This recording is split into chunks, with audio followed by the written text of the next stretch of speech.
என்னுடைய வாழ்க்கை வரலாற்றின் பாகம் 69 எபிசோடு 69. அடுத்த நாள் காலையில் அவரை மீட் பண்ணுங்க. புத்தகத்தை எடுத்தாரு, பார்த்துட்டு அவர் முகத்தில் ஒரு மலர்ச்சி வந்தது, ஒரு சந்தோஷம் வந்தது. ஆச்சரியத்தோடு கேட்டார், தம்பி இதெல்லாம் நீங்கள் தான் செஞ்சீங்களா? யாருக்கிட்டாவது உதவி கேட்டு செஞ்சீங்களா? இல்லை வேற ஏதாவது பார்த்தோ கேட்டோ செஞ்சீங்களா? சார் எதுவுமே இல்லை. அது போல் இருந்திருந்தால் நான் ஏன் சார் 18 கிலோமீட்டர் வரேன், அதுவும் உடஞ்சி போன சைக்கிளை வச்சுக்கிட்டு? அவர் என்ன சொன்னார், என்னை தட்டி கொடுத்தார் பின்னாடி. என்ன அருமையான மைண்டு உண்டு, எவ்வளோ நல்லா கிராஸ் பண்ணிக்கிறீங்க.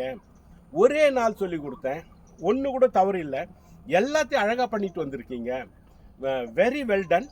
நீங்கள் ஒரு வேலை செய்யுங்க, இன்றைக்கி ஈவினிங் 5 மணிக்கு வர முடியுமா அப்படின்னாரு. வரேன் சார். இன்னைக்கிலிருந்து நீங்கள் ஒரு நாளைக்கு 2 முறை வாங்க அப்படின்னாரு.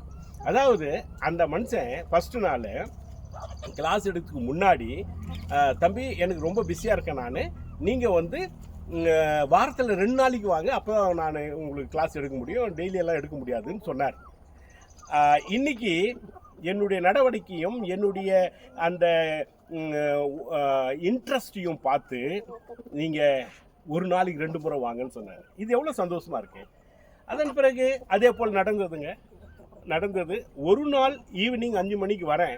அன்றைக்கி என்ன நடந்ததுன்றதை உங்களுக்கு அடுத்த வீடியோவில் சொல்கிறேன். வணக்கம்.